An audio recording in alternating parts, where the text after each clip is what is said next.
दोस्तों, कभी कभी कोई हादसा ना भूलने वाला एहसास बन जाता है और अक्सर ये एहसास ना चाहते हुए भी जहन पर हमेशा के लिए छा जाता है।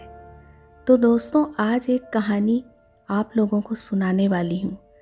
ध्यान से पूरी सुनिए और मुझे कमेंट करके बताएं इस कहानी के बारे में। और जिन दोस्तों ने चैनल को अभी तक सब्सक्राइब नहीं किया है, कृपया सब्सक्राइब का बटन दबाकर लाइक और अपने दोस्तों व अजीज़ों को शेयर ज़रूर कर दें। तो आइए अब कहानी की तरफ चलते हैं।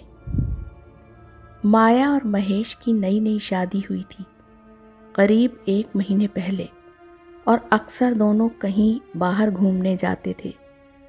सैटरडे के दिन महेश का हाफ डे होता था, तो वो लोग अक्सर सैटरडे को ही बाहर निकल जाते थे। ये कहानी बहुत पुरानी है। तब हिंदुस्तान की आबादी काफ़ी कम थी, मनोरंजन के ज़्यादा साधन नहीं थे। थिएटर, सिनेमा, नाच गाना, मेला, यही सब होता था। महेश ने सोचा आज फिल्म देखने चलते हैं। सुबह उसने माया से कह दिया कि वो शाम को तैयार हो जाए, फिल्म देखने जाना है। ये कहकर वो ऑफिस चला गया। माया तो खुश हो गई, क्योंकि वो भी दिन भर घर में रहते हुए ऊब जाया करती थी। शाम होते ही उसने अपनी एक लाल साड़ी निकाली और तैयार होने लगी। तब तक महेश भी आ गया था। दोनों ने खाना खाया और चल पड़े। उस जमाने में तांगे चला करते थे, तो दोनों ने तांगे की सवारी ली और फिल्म थिएटर रवाना हो गए। वो लोग ठीक टाइम पर पहुंच गए। फिल्म का शो 9 से 12 बजे तक का था। थिएटर में कम भीड़ थी, लगभग 30% लोग ही वहां होंगे। फिल्म ख़त्म होने के बाद दोनों थिएटर से बाहर आ गए। बाहर आने पर उन्होंने देखा कि ज़्यादातर तांगे भर चुके थे और कोई सवारी खाली नहीं थी जिसमें बैठकर वो जा सकते। अब उन्हें कोई सवारी नहीं मिली, तो सोचा चलो पैदल ही निकल लें, और दोनों पैदल चल पड़े। रात के 12:15 बज चुके थे और कम लोग ही सड़क पर दिखाई दे रहे थे। उन्होंने सोचा शायद आगे कोई सवारी मिल जाए तो ठीक रहेगा। इसी उम्मीद में दोनों आगे बढ़ते जा रहे थे। इसी तरह चलते चलते उन्हें 15-20 मिनट हो गए। तभी माया ने सामने देखा कि सड़क के किनारे एक आदमी लालटेन की रोशनी में बैठा हुआ था। शायद वो कुछ सामान बेचने वाला था। मूंगफली या चने, इस तरह सड़क के किनारे अक्सर लोग बैठ के ये सामान बेचते थे। लेकिन उसे थोड़ा अजीब लगा कि इतनी रात में यह आदमी ये सामान बेच रहा है और इस समय लेने वाला कोई ग्राहक भी नहीं है। खैर, उसने महेश को दिखाया। अब महेश ने सोचा कि इससे रास्ता पूछते हैं, क्योंकि अब ये रास्ता महेश को थोड़ा अनजाना सा लग रहा था, और उसने सोचा कि इससे पूछ लेना ही ठीक होगा। आगे जाने पर उसने देखा वो आदमी शायद नींद में था और वो सिर झुकाए हुए ऊँघ रहा था। महेश ने धीरे से पूछा, क्या आप बताएंगे कि ये रास्ता किस तरफ जा रहा है, शहर की तरफ जा रहा है या कहाँ? तो उस आदमी ने इशारे से बताया। बाएं हाथ का उसने इशारा किया और कहा, आप इधर ही चले जाइए, आपको रास्ता मिल जाएगा। महेश चुपचाप माया का हाथ पकड़कर आगे बढ़ लिया। अब इसी तरह चलते रहे। दोनों तरफ घना जंगल था, कहीं कोई आबादी नहीं थी। हाँ, कभी कभार कोई पुरानी इमारतें, जो लखनऊ के नवाबों के ज़माने की इमारतें थीं, वो कभी कभार उन्हें दिखाई दे जाती थी, लेकिन वो भी बिल्कुल जर्जर हालत में थी।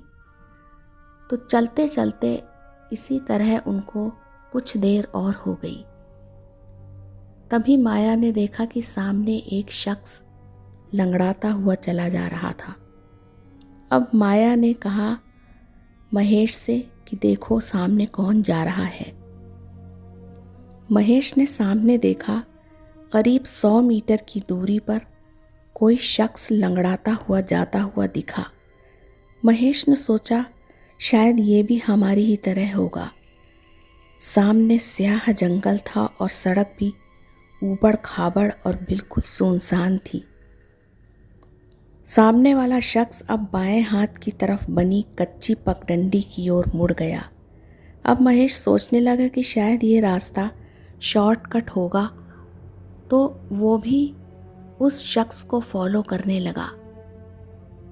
हालांकि माया के पांव डगमगा रहे थे और वो उस कच्ची पगडंडी पर जाना नहीं चाह रही थी, लेकिन कुछ सोचकर वो भी महेश के साथ चल दी। सामने झाड़ियों के बीच से होते हुए दोनों आगे बढ़ गए और चलते चलते उन्होंने देखा कि सामने वाला शख्स अब दिखाई नहीं दे रहा था।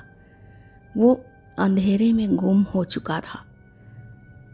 महेश ने सोचा शायद आगे निकल गया, क्योंकि अंधेरा बहुत ज़्यादा था और शायद इस समय वो उसका दिखाई न देना लाजिमी था। तो इसी तरह चलते चलते वो आगे सामने पहुँचे और उन्होंने देखा एक पुराना जंग लगा हुआ गेट था जो खुला हुआ था और ऐसे लगता था कि जैसे किसी ने कभी उसे खोला ही ना हो, और वो ऐसे ही अधखुला सा सामने गेट दिखाई दे रहा था। महेश ने कहा चलो अंदर चलते हैं, शायद यहाँ से कोई शॉर्टकट रास्ता होगा, और दोनों चल पड़े। अब उनको चलते चलते काफ़ी देर हो गई, लेकिन रास्ता उन्हें दिखाई नहीं दिया। लगभग 1-1.5 घंटे तक वो वैसे ही भटकते रहे और आखिरकार उन्हें शहर जाने का रास्ता नहीं मिला। तभी महेश को वो शख्स फिर नजर आया।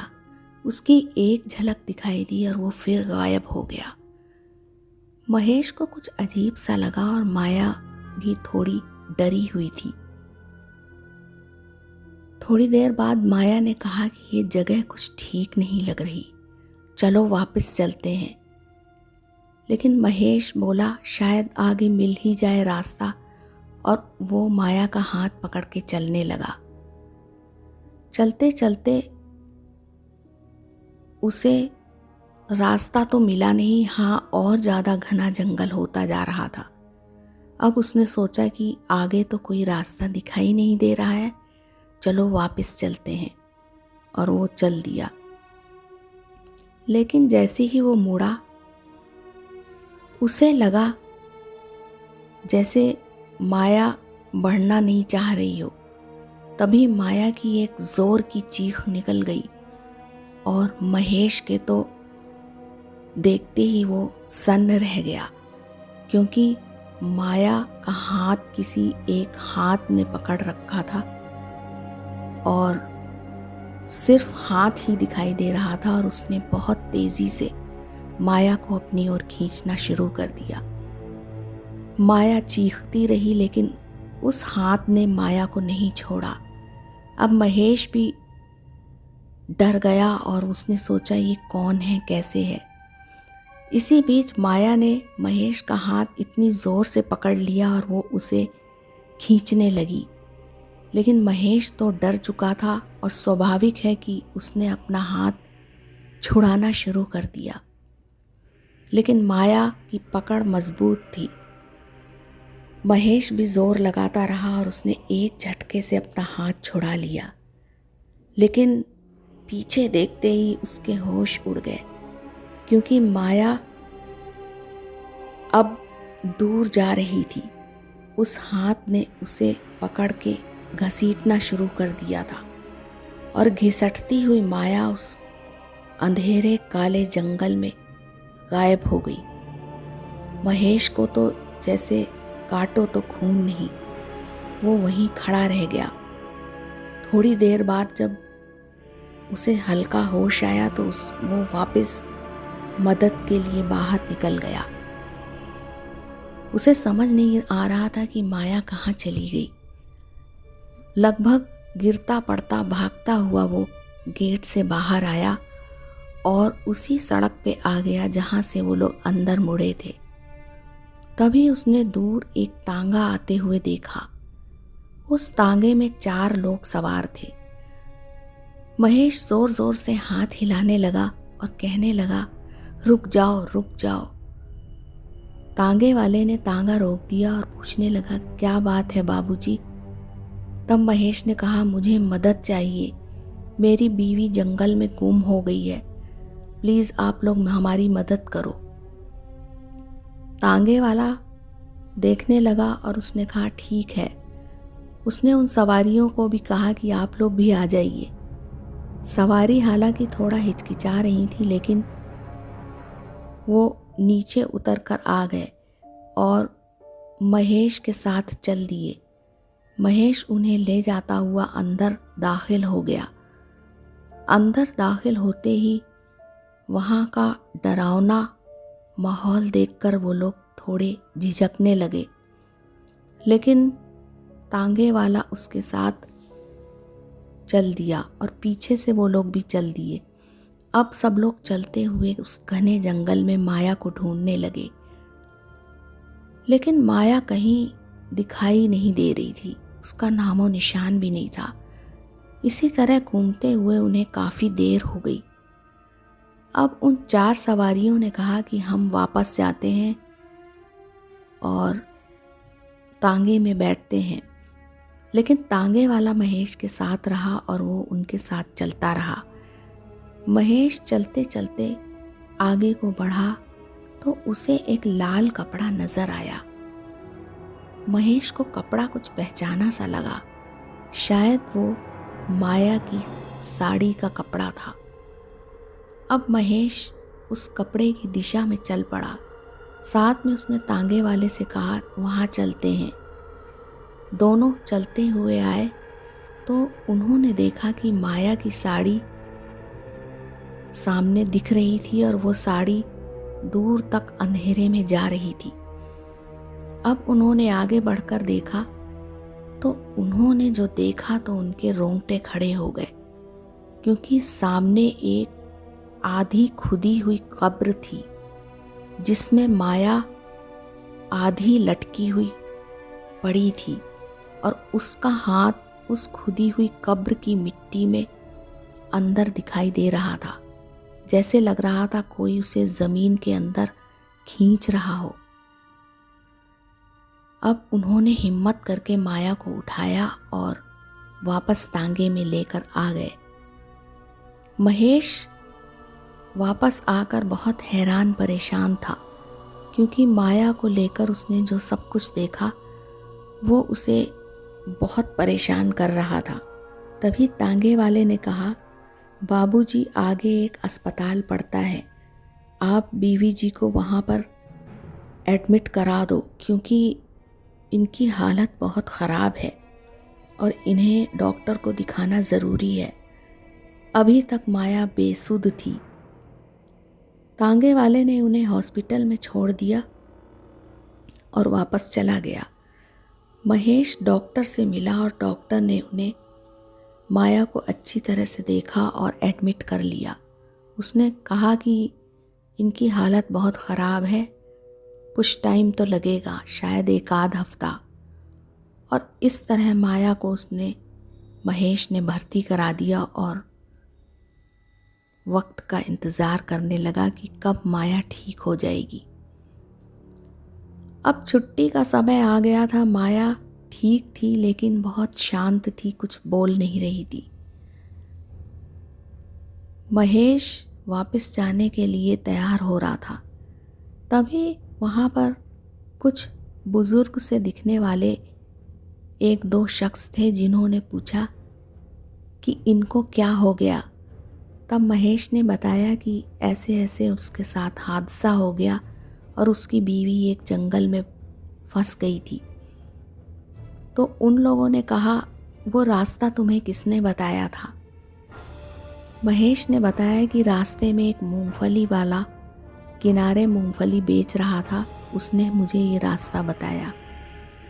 तब उन लोगों ने कहा कि वो शख्स जो आपको मूंगफली वाला मिला था,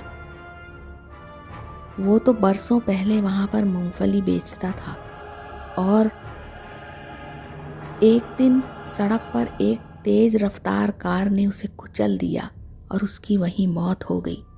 तो उसे मरे हुए तो कई साल हो गए, वो कैसे वहाँ दिखाई दे सकता है? आपको ज़रूर कोई भ्रम हुआ है।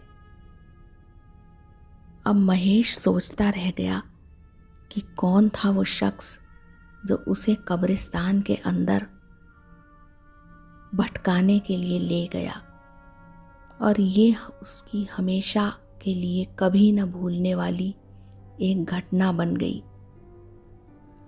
तो दोस्तों, ये कहानी थी आज की। आपको कैसी लगी मुझे कमेंट करके ज़रूर बताइएगा। और अब मैं आप लोगों से इजाज़त चाहती हूँ। अब एक नई और अनोखी कहानी के साथ फिर हाजिर होंगी। अब चलती हूँ।